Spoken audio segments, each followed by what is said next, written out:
नमस्कार, स्वागत है आपका आइडियल एज न्यूज में और मैं हूं आपके साथ ममता दुबे। चलिए रुक करते हैं कुछ खास खबर की तरफ। लोकसभा आम निर्वाचन 2024 के द्वितीय चरण का नॉमिनेशन आज से प्रारंभ हो गया। संसदीय निर्वाचन क्षेत्र संख्या 12 यानी कि पूर्णिया की बात की जाए तो आज संतोष कुशवाहा ने जदयू से नॉमिनेशन करवा लिया है। संतोष कुशवाहा के नॉमिनेशन में पूर्व उप मुख्यमंत्री तारकेश्वर प्रसाद, मंत्री विजय चौधरी, मंत्री लेसी सिंह भी पहुंचे थे।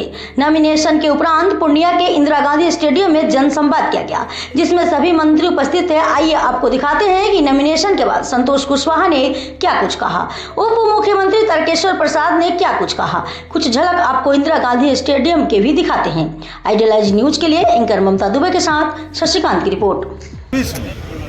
जो दोनों पिछले रिकॉर्ड है उसको बरकरार रखते हुए और बड़े अंतर से मुझे आशीर्वाद देने का काम करेगी, ऐसा मेरा विश्वास है। आज हम लोगों ने नामांकन कर दिया। विकास सुशासन हम लोगों का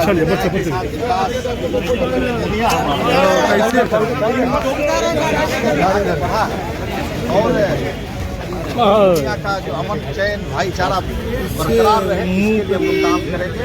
और जो बचे हुए काम है उसको आगे हम लोग पूरा करेंगे। आगामी चुनाव के लिए क्या सबसे बड़ा पूर्णिया में क्या करना चाहिए, आप छोड़ चुके हैं? पूर्णिया का जो काम बचा हुआ है, हमारा एयरपोर्ट का काम है, रेल के क्षेत्र में काम है, सारे कामों को हम लोग पूरा करेंगे। कितने मतों से लग रहा है सर इस बार चुनाव जीत पाएंगे? जनता तय करेगी और अपार मतों।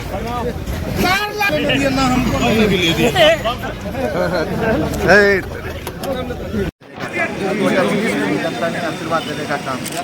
मुझे विश्वास है कि 2024 में रिकॉर्ड मतों से जनता आशीर्वाद देने का काम होगा, उसको हम लोग पूरा करेंगे। एक तरफ नरेंद्र मोदी जी की गारंटी है, दूसरी तरफ नीतीश कुमार जी का विकास, और तीसरी तरफ हमारे रामविलास पासवान जी की पार्टी, चिराग पासवान जी और मांझी जी का हमारे साथ है, और उपेंद्र कुशवाहा जी हमारे लेडी ने जो उम्मीदवार दिया है, बीमा भारती जो आपके भाई थोड़ा पीछे करना, तो कोई ना कोई होंगे। कोई मामला नहीं है, प्रत्याशी कोई ना कोई होंगे, ठीक है। कोई अंतर इससे नहीं होना है, कोई विषय ही नहीं होगा, कोई लड़ाई ही नहीं होना है। खबर ये कि पप्पू यादव भी यहाँ से लड़ सकते हैं। जो लड़ेंगे सबका स्वागत है, यहाँ पे कोई लड़ाई नहीं है। आपकी लड़ाई किस पार्टी से है, किस उम्मीदवार? किसी से हमारी लड़ाई नहीं है, हमारी लड़ाई एक तरफा चुनाव है। आमने सामने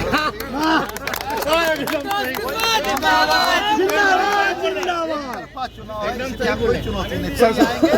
पूर्णिया की जनता उनको यहाँ से तवज्जो नहीं देने वाली है। पूर्णिया की जनता अमन पसंद जनता है, अमन पसंद पूर्णिया में कायम हुआ है, उसको पूर्णिया की जनता बरकरार रखना चाहेगी। पूर्णिया की जनता को विकास चाहिए। पूर्णिया का जो विकास हुआ है और जो बचे हुए काम उसको हम लोग पूरा करेंगे।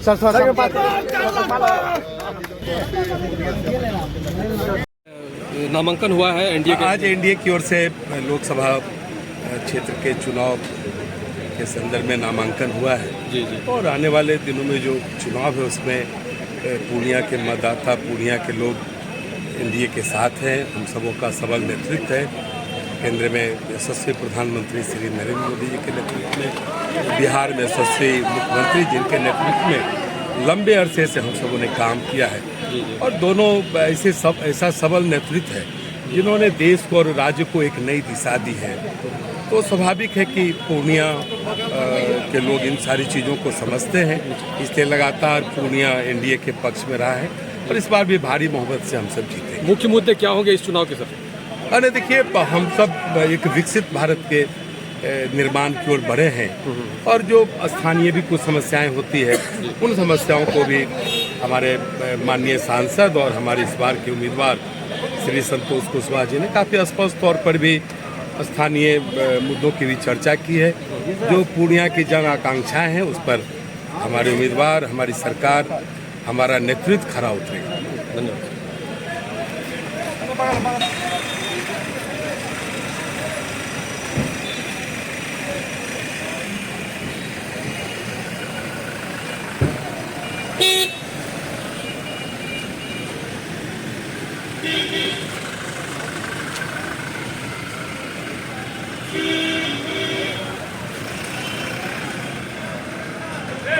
पूरे बिहार की, पूरा बिहार या तो जातीय उन्माद में फंसा हुआ था या धार्मिक उन्माद सीमांचल में भी किस तरह की परिस्थिति थी, पूर्णिया की किस तरह की स्थिति थी, माननीय विधायिका निशा सिंह जी ने उसका वर्णन करने का काम किया है।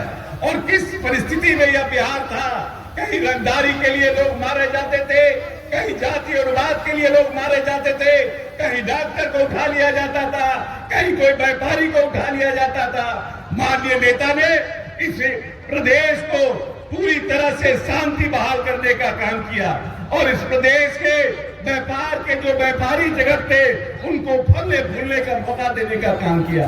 आज प्रदेश में मूलभूत संरचनाओं का निर्माण हो, चाहे पुल पुलिया का निर्माण हो, चाहे हर घर बिजली हो, हर घर नल का जल हो, इस प्रदेश में महिलाओं को शिक्षा के लिए उत्साहित करने की योजना हो, सब पर माननीय नेता श्री नीतीश कुमार ने काम करने का काम किया है और बिहार को ऐसी ऐसी योजनाओं को देने का काम किया जिसको देश के दूसरे राज्यों ने अंगीकार किया और भारत सरकार ने भी उसको अंगीकार करने का काम किया।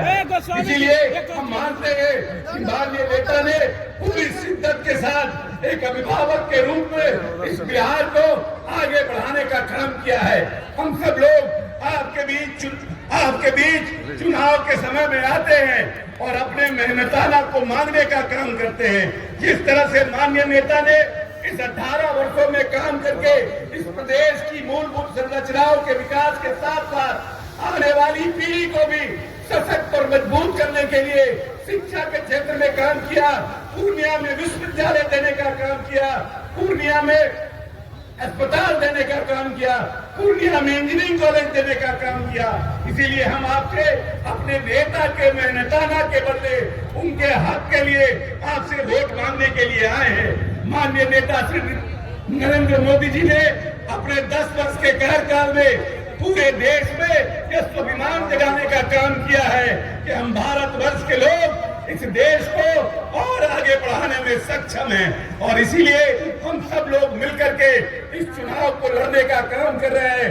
हम सब लोगों को मिलकर के नीतीश कुमार और मोदी जी का जो सपना है इस बिहार को आगे बढ़ाने का, इस देश को आगे बढ़ाने का, उस सपना को पूरा करने के लिए भाई संतोष कुशवाहा जी को जो सब नेताओं ने वक्ताओं ने कहा है कि 4 लाख से भी ज्यादा मतों से जिताकर पार्लियामेंट भेजने का काम कर रहा है, क्योंकि आपने न सिर्फ संतोष कुशवाहा जी को विधानसभा भेजने का काम किया बल्कि 2 बार लोकसभा भेजने का काम किया है। ये माननीय संतोष कुशवाहा जी का हैट्रिक लगने वाला है और अगर आपने हैट्रिक लगाने में अपनी मोहर लगा दी तो हम आपसे वादा करते हैं कि जो संभावनाओं संतोष कुशवाहा जी में है कि आने वाले समय में इस सीमांचल से केंद्रीय मंत्री के रूप में एक मजबूत साथी नेता आपके बीच आने वाला हो सकता है।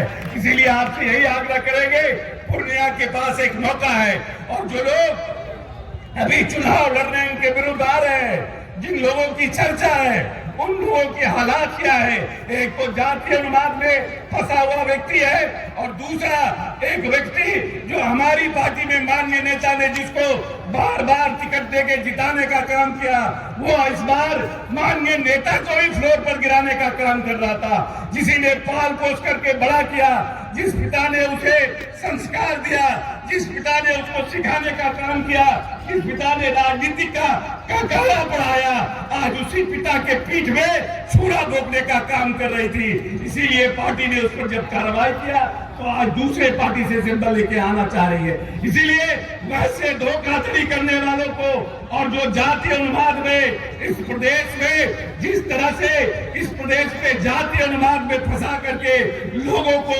रंगदारी और इस प्रदेश के व्यापारियों का दोहन करने का काम किया है, वैसे लोग को पूर्णिया की जनता निश्चित रूप से मुंह का बल के गिराने का काम करेगी और अपने भाई संतोष कुशवाहा जी को ज्यादा से ज्यादा मतों से जिताकर मोदी जी और नीतीश जी के परचम को लहराने का काम करेगी। बहुत बहुत धन्यवाद। एनडीए जिंदाबाद।